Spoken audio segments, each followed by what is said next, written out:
समुद्र के पार आए सभी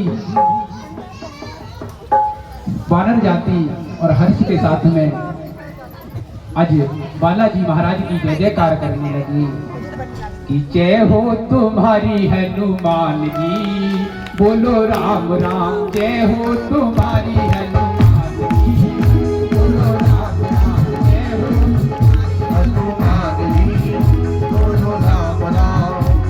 धोनी के सिंहासन पे बैठे मेरे राम जी, धोनी के सिंहासन पे बैठे मेरे राम जी, धोनी के सिंहासन पे बैठे मेरे राम जी, धोनी के सिंहासन पे बैठे मेरे राम जी, चरणों में बैठे हनुमान जी, बोलो राम राम। चरणों में बैठे हनुमान जी, बोलो राम राम।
रामचंद्र भगवान की, बालाजी महाराज की।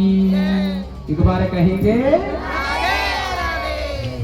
आज बालाजी महाराज वापस आए और उधर विभीषण ने नाना प्रकार से रावण को समझाया कि माता जानकी को वापस दे दो, वो प्रभु भक्त वत्सल स्वयं नारायण हैं, उनकी शरण में चले जाइए, आपको क्षमा कर देंगे। आप उनकी शरण में जाइए। और आज विभीषण की बात को नहीं माना, विभीषण को नाना प्रकार से धिक्कार की लात मार दी और आज विभीषण रामचंद्र की शरण में चले गए और बड़े हर्ष के साथ कहने लगे।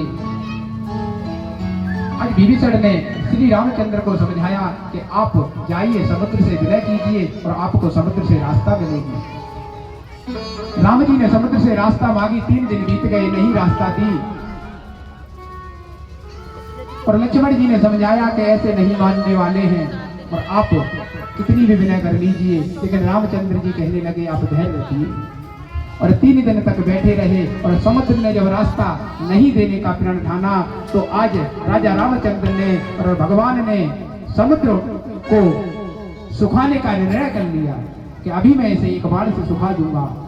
और जैसे ही बाण धनुष पे चढ़ाया और समुद्र त्राहिमाम त्राहिमाम त्राहिमाम करके और राम की शरण में कहने लगे, हे प्रभु, मैं तो मर्यादा भंग नहीं करना चाहता था। यदि इस बाण को आप चलाएंगे तो सारे जीव जंतु जल जाएंगे।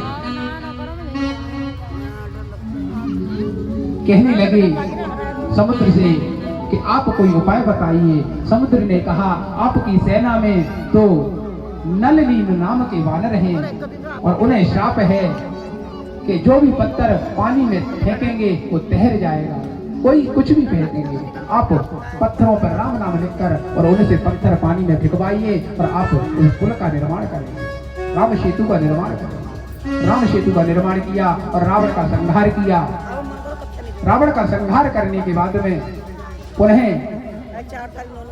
और विभीषण को लंका का राज्य देने के बाद अयोध्या आए। अयोध्या आने के बाद में और राम का राज्य तिलक हुआ। राज्य जब करने लगे, एक धोबी के कहने पर और माता जानकी को श्री राम ने वनवास दे दिया।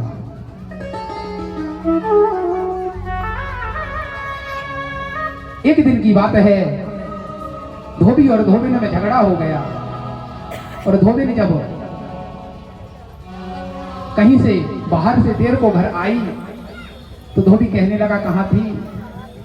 अरे मैं काम से गई थी। धोबी कहने लगा, मैं कोई राजा रामचंद्र नहीं हूं जो 14 वर्ष के बाद भी माता जानकी आई और उसे महल में बिठा लिया।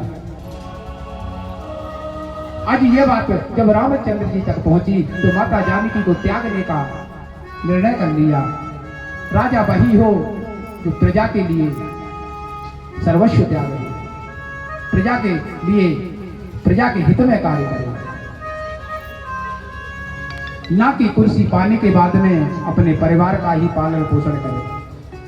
आज रामचंद्र